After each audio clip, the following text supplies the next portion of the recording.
Welcome to Wellywood Wargaming, where the grim dark never sleeps.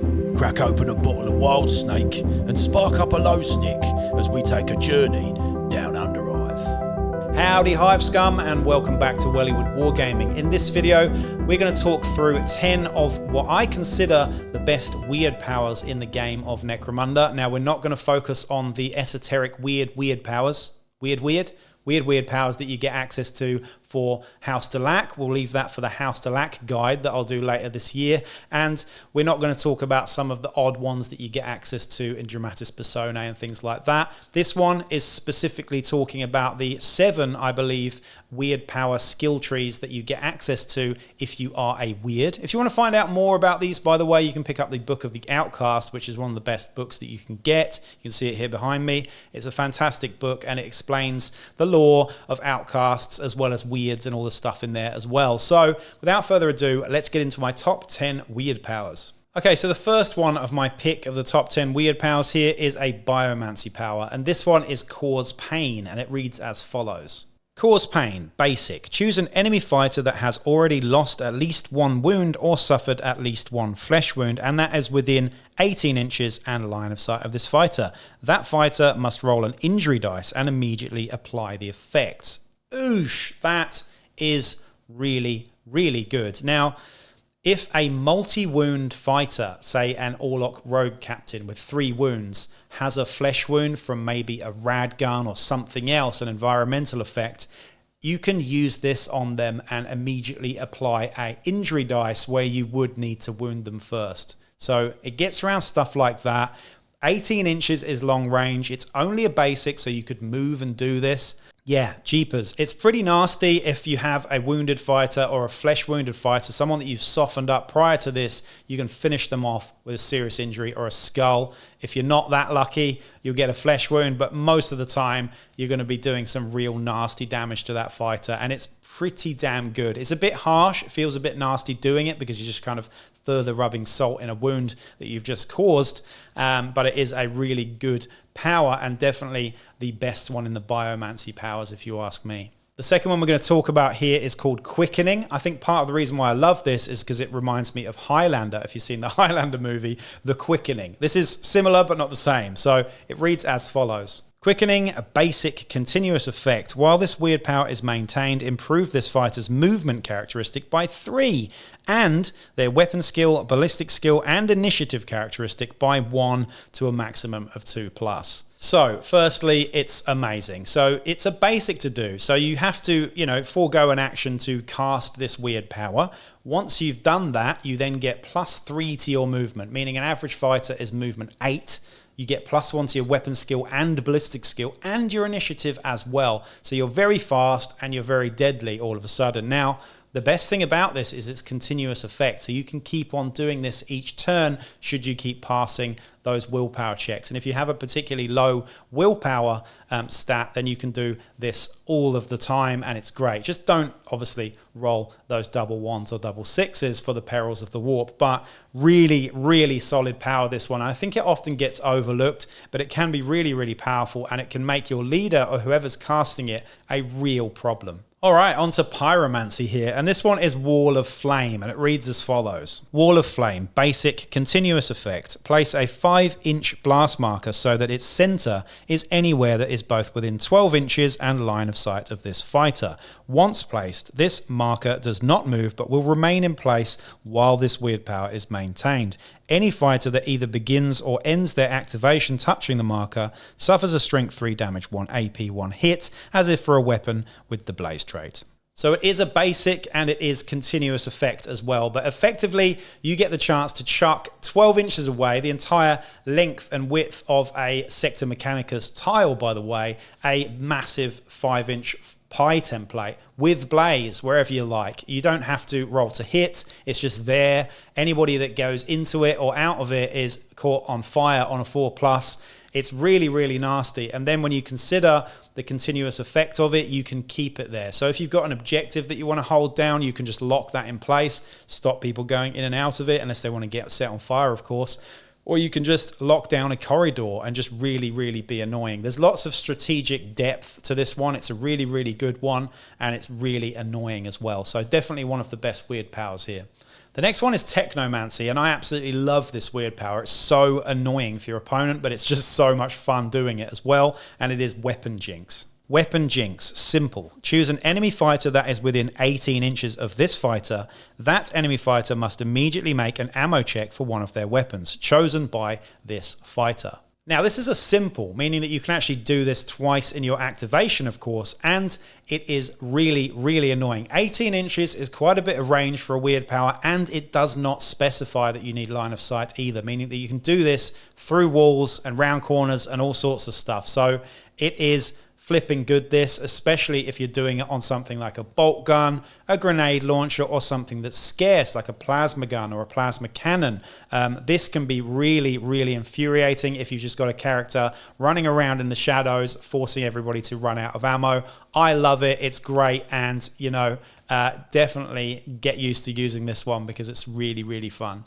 Another Technomancy weird power here in Manipulate Lumens, and it reads as follows. Manipulate Lumens. Double. The pitch black rules immediately come into effect or immediately end if they were already in effect. So for the cost of a double action and a willpower check, you get to turn the lights off or on willy-nilly. So you can do this as much as you like. You can turn them on one turn, you can turn them off the next turn, and then on again. This is a really, really powerful one, especially if you're up against fighters that don't have any photo goggles or infrasights or anything like that, and you have. So you can play into this one if you're playing Outcasts or Venators and you've got a fighter or a leader with this weird power. You can really play into this and force people in your campaign to go out and buy those photo goggles and whatnot to try and negate this. But by that point, you've already got one up on them because you're playing in the dark, and it's very, very fun, this one. Very thematic as well. I have a Necromunda version of Gandalf in my Venator gang who's going to be using Manipulate Lumens because it just goes with it. So there you go. A really, really fun one there, but beware this because it can be really annoying throwing a scenario that someone's looking to have fun in down the toilet and making everybody not see anything on the board. Can be really annoying, so just make sure you use this one sparingly and don't go crazy with it. The next weird power we're going to talk about is Crush, and this one's really interesting. It reads as follows. Crush Basic. Target a single enemy fighter or obstacle that is both within 12 inches and line of sight of this fighter and make a hit roll using the fighter's ballistic skill. If a hit is scored, an obstacle is destroyed and removed from the battlefield, while an enemy fighter must make a save roll. If this save roll is successful, roll an injury dice and immediately apply the results against the fighter. So there's a lot to pull apart on this one. Firstly, it is a basic to do so. It requires 12 inches and line of sight, and it is a ballistic skill check to hit as well. So there's lots of stuff you've got to do to make this pop off. If you've got a good ballistic skill, then that makes this skill a lot better. Then you get to either remove an obstacle. So if someone has a sniper that's in a difficult, hard to reach position and you just want to get rid of the cover that they've got, you get to just remove that from the game. And that is really powerful. The other thing that it does though, and this is really interesting, is the better armor that your opponent has, the better this weird power gets. So they need to save it to be able for it to kick in. So if they pass their save, they are taking an injury dice. And if they've got multiple wounds, again, like I say, an Orlok Road Captain or something similar with flak armor, if he makes that save, he is getting an injury roll against him. So very, very powerful, this one. And it doesn't matter how many wounds or flesh wounds you've got, you are taking an injury dice in this instance, which is very powerful indeed. Now, if you've got someone who's super tanky, like a Spyra or someone that has heavy carapace armor with an undersuit, then this is very scary indeed for them and can be a real nuisance. But just being able to remove cover is fantastic. So I really do like this one. Now, I think I've saved the best lot till last, and that is Telepathy. The Telepathy weird power skill tree is by far the best. Most of the Telepathy powers are